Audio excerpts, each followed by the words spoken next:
மனித இனத்தில் முதலில் உருவானது ஆண் அல்ல, ஒரு பெண் தான் என்பது விஞ்ஞான பூர்வமான உண்மை. ஆரம்பத்தில் மனிதனுக்கும் குரங்குகளுக்கும் ஒரே முன்னோர் தான், காமன் ஆன்சிஸ்டர்ஸ். அந்த முன்னோரிடமிருந்து இரு கிளைகள் பிரிகின்றன. ஒன்று குரங்கு வகைகள், இன்னொன்று மனித வகைகள்.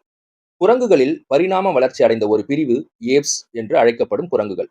இவை 4 வகை: கிப்பன் குரங்கு, ஒராங் உடான் குரங்கு, கொரில்லா மற்றும் சிம்பன்சி எனப்படும் குரங்குகள். குரங்குகளைப் போலவே மனித இனத்திலும் பலவிதமான மனித வகையினர் உலகில் நடமாடினார்கள்.